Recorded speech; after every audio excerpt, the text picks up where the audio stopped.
Enjoy with your headphones for a better listening experience. Please watch till the end of the video to have the most scariest part of the story. Law enforcement of Reddit, what was the most scary/paranormal call you have responded to? Serious? I am a police officer working on an emergency response team on a busy London borough. We took a call to a suspected domestic incident in a block of flats. The informant said that she could hear screaming and sounds of disturbance coming from the flat above her own. Once we arrived, my colleague and I knocked on the door of the flat and the informant said the noise was coming from. I had heard nothing on my way up and certainly couldn't hear any disturbance coming from the address. To be honest, I heard nothing at all. After knocking twice, we had no response. My colleague left me to go downstairs and speak directly to the informant. I stayed by the door. I knocked again and after some time it was answered by an elderly woman. She had clearly been asleep and was alarmed to see me standing outside. I told her that someone had called saying that they could hear a disturbance coming from within her address. I asked her if there was anyone else inside with her. She looked bemused and told me that she lived alone and had been sleeping. I asked her if I could come in to satisfy myself that no one else was there. She invited me in, and I walked into what was a small 2-bedroom flat. The flat was in darkness apart from her hall light and her bedside lamp. I began searching through the flat. As I approached the final door, the living room, my colleague called me up on the radio. He told me that he was on his way and asked if I was okay. I told him everything was fine, wondering why he sounded so flustered. He told me that he was with the informant and could also hear screaming and loud thuds coming from the flat I was in.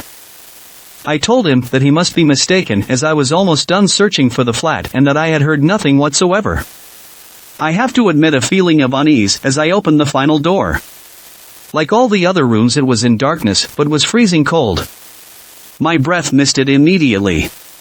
There was no one in the room and no signs of disturbance. No window was open. I called my colleague and asked him to listen out for my footfall. He said he could hear my feet as I stamped them but said that the screaming had stopped. This coincided with me opening the door.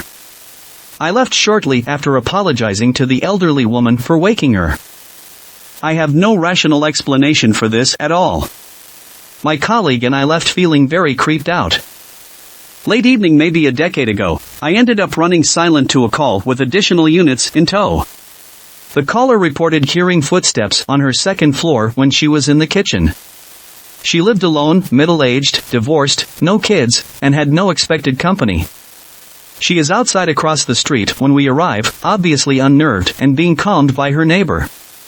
Other units showed up almost as I did and set up a perimeter at the corners of the property. We talked with her and got permission to enter, so we decided we'll announce ourselves and clear the house. 3 of us stack up on the front door, announce and make entry while the other officers are viewing the windows from a distance under concealment. She was in the midst of making a really late dinner, so the house smelled really good. I remember how good it smelled. Anyway, we clear the ground level and make our way to the stairs when we hear it. Obviously, footsteps on the wood floors above us. Not a panicky "oh shit, I'm caught" footsteps and running to hide or escape. No, these were calm, methodic, and almost pace-like. We announce ourselves again and no response, except the pacing just starts to sort of fade away. Quietly I make my way up the steps, adrenaline pumping, and concentrating on pieing the corner at the top. I stop a few stairs shy of the corner, breathe, and proceed up. The hallway at the top was pitch black, and after successfully clearing the top/corner we made our way down the hallway clearing rooms. Nothing. Nobody. Not even a critter. Not that any critter would ever make what I describe as human footsteps on hardwood. After the initial search, a few of the other officers involved also checked every nook and cranny, bed, closet, rack, hell, even the washer, dryer, appliances, and cupboards were thoroughly searched. Nothing was out of order. Nobody was hiding anywhere. Eventually we invited the lady back into her residence and reassured her that there was nobody in there, and we equated her noise to maybe wood shrinkage or expansion in the home. None of the officers outside and after our initial search had seen anybody leave the top or bottom floors or windows. The house had no indications that anybody tried to force open a window or door. I stayed behind for about 30 minutes once the other officers cleared the call and waited while her friend showed up to stay the night with her. I went over basic security measures with her and double-checked all her windows and doors were not compromised. She fed me well-done lasagna as I waited, and to this day, I'm convinced that I interacted with another dimension of life that day. About 4 years ago, a lady who I'll call Lucy called our non-emergency line and said she locked herself out of her house. I responded to take the report in case FD needed to force entry. I arrived first and immediately noticed a burning candle and some Jesus statues in the upstairs window. The light in this room was also on.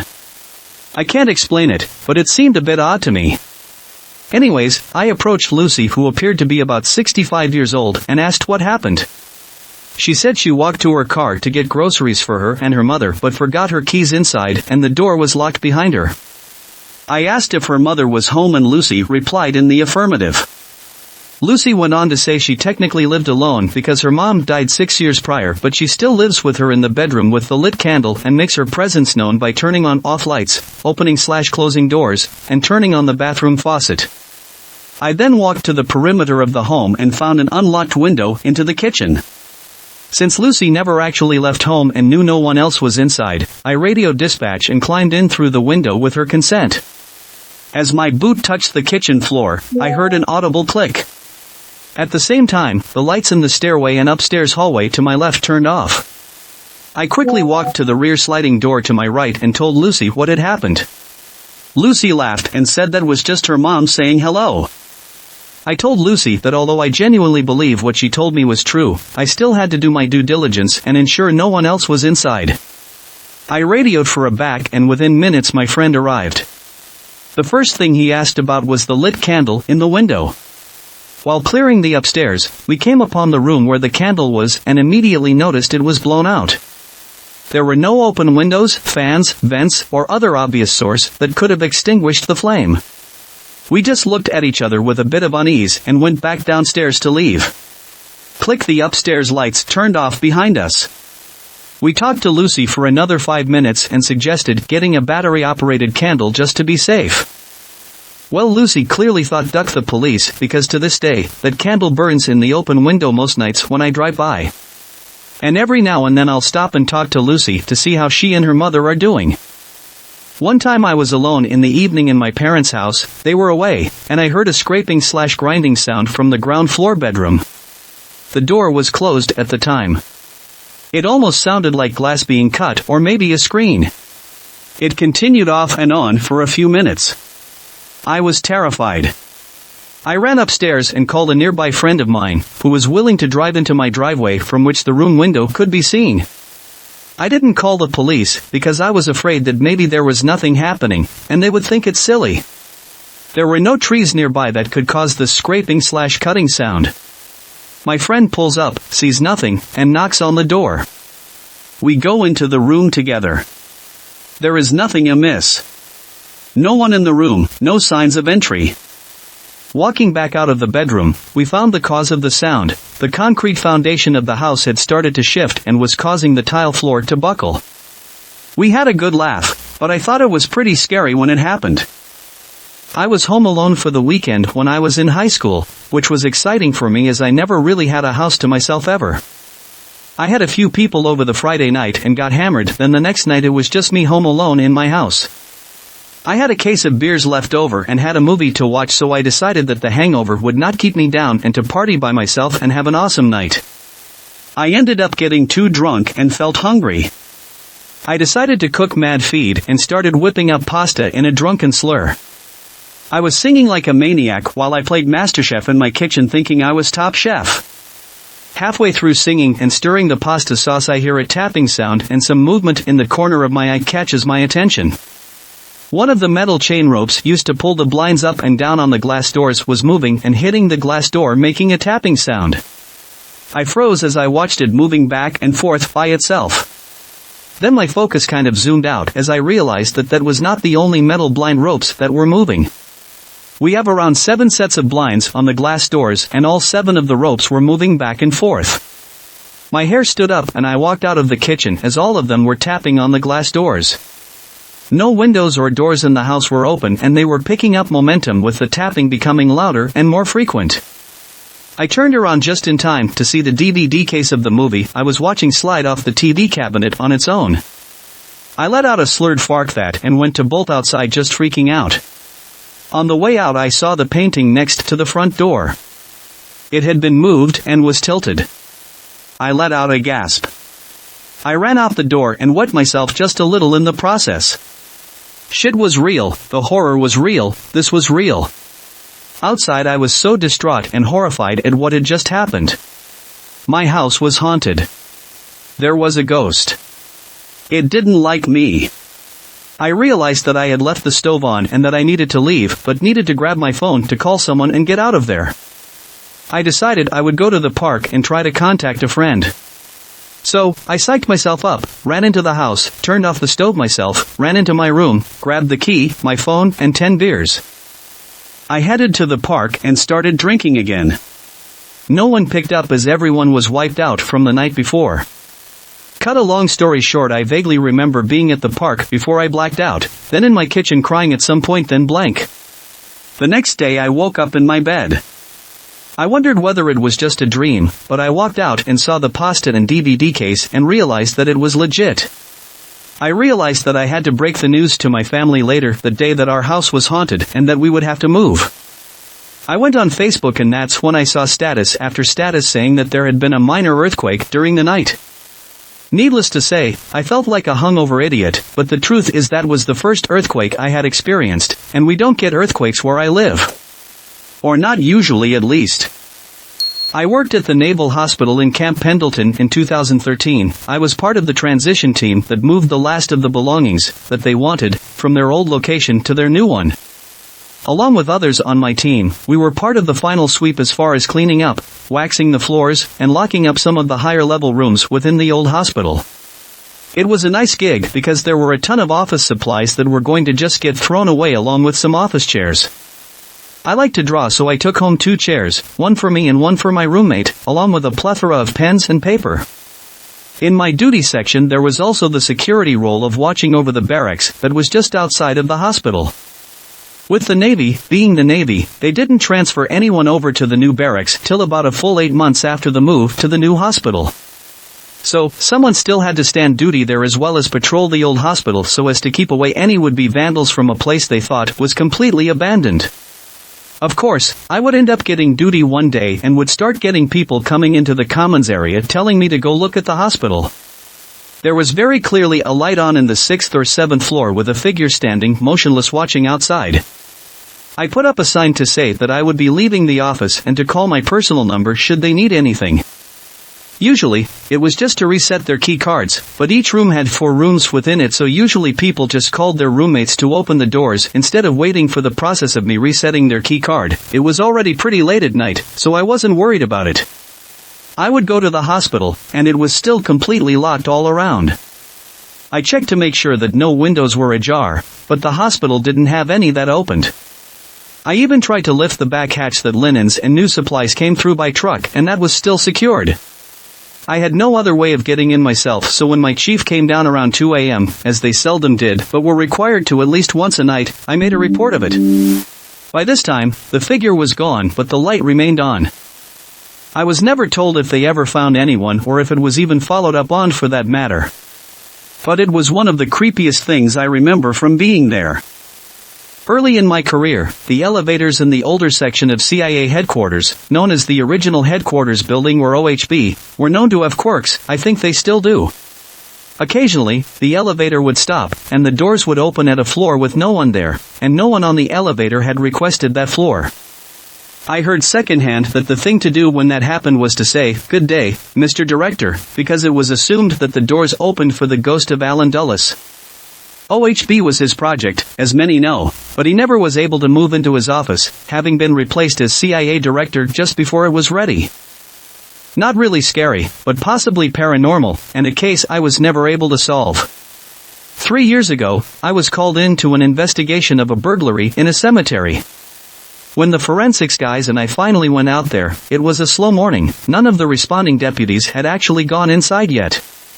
for deputies and a sergeant were busy securing the scene from the outside, because it was still dark out and they didn't want to go into the dark mausoleum that had been broken into.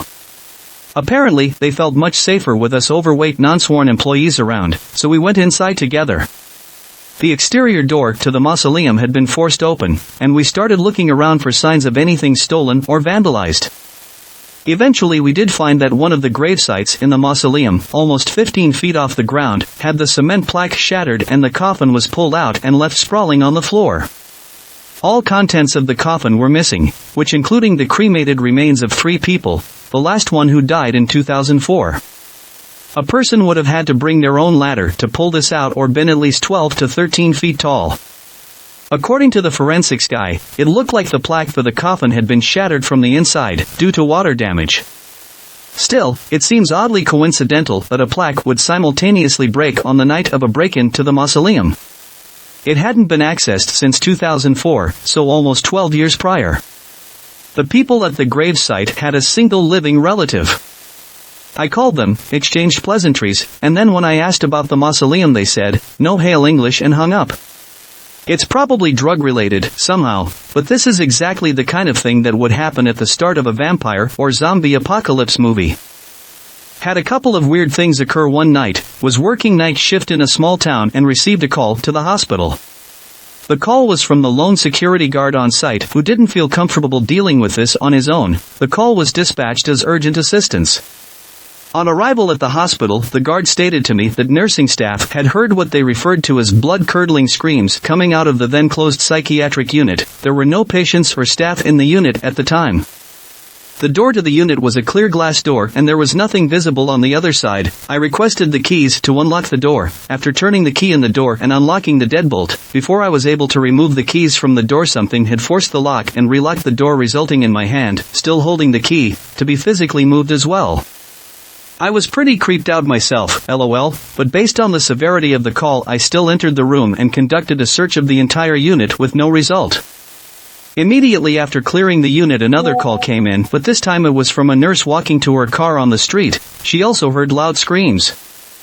I ran down to the hospital parking lot where another unit met me and we searched the area. I then came across a small park and could hear a very faint squeaking sound. I followed the sound only to come across a swing set of 4 swings. 3 swings were absolutely still as there was no wind and the other was moving almost as there was someone still sitting in it and pumping to gain momentum. I stood there in awe for a good 30 seconds and the swing did not lose any momentum. What a weird night. So not law enforcement, but I worked security for a few years out of high school and have some weird ones.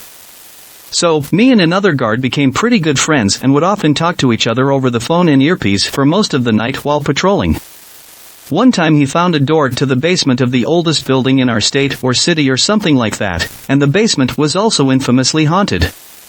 Now he hadn't said anything about what he was doing other than which building he was at, and we had been silent for a few minutes when I heard over the phone the word door being whispered/hissed in a drawn-out way with an audible inhaled/exhale at the end. At first I thought it was him and asked him to repeat himself and he was confused and said that he hadn't said anything. I didn't want to freak him out so I didn't say anything until after he'd left the building about what I'd heard. He was pretty freaked out by it, and it would have been very out of character for him to have done that. Another one that was most likely just a weird coincidence, we were transporting a psych patient from an ER to a psyche facility who was completely left out of his mind, mostly unaware of everything around him, and verbal but not making any sense, and in an almost sleepwalking headspace from appearances. The nurses had doped him up but said he'd been in the same mental state just more agitated beforehand. The antipsychotics had only really calmed him down. The first thing he did after loading him in the vehicle and me sitting down next to him was turn to me, appearing suddenly lucid, and saying conversationally, "Well, you look like you're ready to bury another dog." The morning of I'd found my dog passed away in her sleep and had buried her. After looking at me expectantly for a few moments while I was a little confused and shocked, the appearance of lucidity on his face and eyes slowly faded away before he turned back to mumbling and rocking back and forth and trying to eat the bag of chips the nurses sent with him. Not the chips out of the bag, mind you, but the bag of chips. My least favorite building to patrol at night very often would have doors unlocked on my second and third patrols, after I'd found them locked beforehand. Many times bay doors, which required a latch to be lifted from the inside, would be unlocked. The building had alarms attached to every door, so that I'd have to disarm every time I opened one of the doors, so they worked. The building owners were not concerned in the least and simply said that the doors did that, and that's why they hired us to keep them locked. If it had been employees opening one of the entrance doors, then I would have been able to see which employee, and at what time they'd been unlocked, which happened occasionally, but I'd always been informed to expect that on the nights it occurred. I'd also hear hissing noises, thumping from the roof, and the occasional bay door being shaken, as though by wind, but with none of the bay doors next to it being shaken. That place creeped me out. The guard before me had quit at 2 a.m, after ending a patrol at that site halfway through, a few weeks after getting promoted to lieutenant, driven straight back to the office and left his gear in letter of resignation and refused to return any calls. I had a friend who was good friends with that guard and asked him if he knew what happened. He just said that the guard refused to talk about it. Another time we were going to pick up a psyche patient from an ER, and when passing the hospital morgue during either late night or early morning, heard loud sobbing coming from in there. We flagged down a nurse and told them, who called the hospital security to come check it out, and they found nothing. The hallway the morgue was in had a few other rooms that were all locked and closed, but the sound had seemed to be coming directly from the morgue. Another site I would patrol at night was an outdoor theater at the edge of town. A body had been found on an undeveloped part of the grounds and was thought to be a victim of Ted Bundy, as the time and area of death matched up with when Ted Bundy was in the area and active. However, it was never proven. This place was creepy, and I didn't even know about the murder until after I'd been working on it for a while. Now I'm very used to being outside at night in a rural area, where there's no electric lights, but this place had this oppressive darkness that seemed to absorb any light. Even on nights with a full moon I had to use a flashlight to be able to see anything, and even my flashlight seemed to have less reach and illumination there. Apart from the weird darkness, there was only ever one unexplained incident. It was the first night I was patrolling there. I'd stopped halfway through my patrol to have a smoke break and turned off my flashlight because the battery was running low. After finishing my cigarette, I went back to my patrol and turned my flashlight on and froze. Alarm bells started to go off in my head, but I wasn't sure why. I hadn't heard or seen anything, but I just had this strong feeling that something was off. Then I realized what it was. My shadow was being cast out in front of me, as though there was a light shining on me from behind. I yelped and jumped around, bringing my hands up, thinking there was somebody behind me, but there was nothing. I didn't see anything that would have cast my shadow that direction, and I didn't see around if my shadow would keep on doing that. I turned my light off and returned to my car, using my much dimmer phone light to see because I didn't want to see my shadow in front of me again, lol. I never had that happen again at that property, and later tried to recreate it in the same position with no luck, and other than just being creepy and weirdly dark, there were no more incidents that I couldn't find a rational explanation for at that site, although a mountain lion screams and a guy proposing to his fiancée both about gave me heart attacks there. I was a Met police officer serving with the Diplomatic Protection Group during the 80s. I was on night duty on the protection of a government building in Carlton House Terrace in central London. It was in the early hours of the morning, and I decided to take a walk around the outside perimeter to check that all was well. I opened the front door to see a young boy standing about 12 feet away from me. He was wearing an Edwardian tweed cap, jacket, and plus 4 pairs of trousers and long socks. He was also carrying a heavy old-style leather football. Where this property is used a great deal for filming as it is very atmospheric. Think Sherlock Holmes. I said, "Hello, what are you doing here?" He smiled and bounced the ball. I realized that the ball made no sound upon striking the ground. I then saw standing behind him was a lady, late 30s, wearing a small straw hat with flowers and cherries on it. She was wearing a long cream cotton dress, Edwardian style, with legs of mutton sleeves. She beckoned to the boy with her hand to come to her. He smiled at me and waved and joined the women. They turned away from me and vanished. I know that I was not dreaming. I requested a signal check on my radio to my control. Perhaps I had experienced a time slip? There is a form of haunting classified as imprints or something. It is not an actual spirit, but an energy print left behind by someone or something that used to live there or frequented the area. The best example I heard was a hotel had a room and people kept complaining about loud sexual sounds and thumping from the room next to theirs. It was empty. This happened repeatedly. Apparently someone had a lot of fun in that room. Again, this is all theories and hearsay. It could be someone in another room hitting it hard and the sound traveling. But why would it happen repeatedly? Mine was an old Cherokee lady who would set legit Cherokee snares and booby traps around her house for the spirits to come after her. I was talking to her in her bedroom about the children who come through the walls. I was like, what children? She pointed next to me and said, there's one right there. Gave me a massive hit of the willies. A few weeks ago, I'd gotten dispatched to a 911 call that involved a female frantically screaming at the dispatcher, she's going to kill me, she's going to kill me. Come quick, I'm at, address of where she was at. Naturally, every unit within range of my sector and myself had radioed in a response, and we were all hauling ass to get there. Once we got there, we discovered the house was abandoned for some years now, and so we set a cordon around with officers watching all exits, as my shift partner, a female officer, and I announced ourselves and made entry into the residence. We cleared all of the first floor and proceeded to the second, and as soon as we got to the top of the stairs, a slight movement spooked us, and me and my partner immediately raised our weapons into a room where there was only a noose. Both he and I thought we saw a body on it at first glance. There was nothing there. We cleared the rest of the second floor and took a closer look at the noose, some dried up blood and what I think was peeled off skin on it from an earlier suicide that occurred over a dozen years ago. We thought it might have been recent, but we didn't know at the time. Anyways, immediately after we cleared the house, we determined that it was too dead, for lack of a better word, to have been used recently. However, we called in some detectives.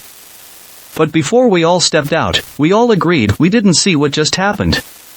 The reason is my service has a policy on what could be constituted as paranormal instances, where the second something like that happens you are immediately suspended from duty, and given your badge, your gun, your duty belt, and your vest. Before being taken on the spot to a psychiatrist/psychologist, for a full comprehensive evaluation. Needless to say, I immediately called my supervisor at the end of shift and told him about it, and did the right thing by going in for evaluation. Something to be said about integrity. I've driven past that house multiple times in the past weeks, and I've always sunk deeper into my seat as I've driven past. Something about it, it's like you could actually feel there was something off about it. The city seems to agree with me. As of 3 days ago, the house is the #1 demolition priority in my sector and will be down by the end of the month. I'm just not happy that I'm going to have to go back inside next week to collect anything that might be of interest to both the city and my superiors. Luckily, I won't be going in alone. Also, the female who called in the 911 call was charged for public mischief under the pretext of misuse of 911 and misleading peace officers. Military police officer in the Marine Corps. While stationed at Camp Lejeune, a dispatcher got a call from a terrified wife that kids were trying to get into her house. It was a little after midnight. We thought this was just a drunken spouse call and responded, not on high alert, just kinda wanted to make sure the lady was alright. We knock on the door and announce ourselves. The woman is obviously shaken, still with puffy eyes. She tells us 4 children with red eyes rang her doorbell and asked to come inside, and when she refused they got angry. The kids terrorized her for the 5 minutes. Her own child was put to bed and her husband was deployed. I decided to do a once-over of the whole housing property, and it was a whole lot of nothing going on. My partner and I decided to do a little walking patrol of that housing area. In each housing area there's usually a decent-sized playground. As we were walking up to it, we both saw some kids swinging. Curfew is 8 p.m. for young children unless accompanied by an adult on base. I'm spooked at this point, and I know my partner is too. They look over at us and just stare. We started backtracking and then turned and didn't look back and didn't talk about it the rest of the night either. Later on, I looked up the incident online since Lejeune is famous for lots of paranormal activity, and turns out the little red-eyed kids have been reported before. Responded to a call where a woman was being stabbed. Not to death she lived, but it would have been to death if we didn't get there. Me and my partner/good friend got dispatched with really nothing more than person on other line, not saying much, possible domestic. We knock on the door and there's no answer. We start snooping around the windows to see if we can hear anything. I start to get a really bad feeling, but I don't know why. My friend's like, man, this might be a prank call. We can't go into the house because we have no idea if there's someone hurt, if this is indeed the correct house, or if a crime has even been committed, but something is telling me not to leave. After pounding on the door for 15 minutes, a woman comes dashing out of the house with stab wounds all over her. A man comes out behind her with bloody hands holding 2 knives, and we arrest him. It was weird because normally we would just leave after someone doesn't answer the door. But something told me to stay. There is this abandoned daycare that we have to patrol, very spooky. The temperature is different in each room. Sounds can be heard. Toys found in the roof panels. Sometimes those toys are seen moved from the roof to the floor in the rooms. Some rooms have more pressure than others, like being at the bottom of a swimming pool. When you step inside, all you want to do is leave. Some said a child died at that daycare. Thanks for watching. Please comment, like, share and subscribe. The Internet Surfer on YouTube for more horror and scary stories.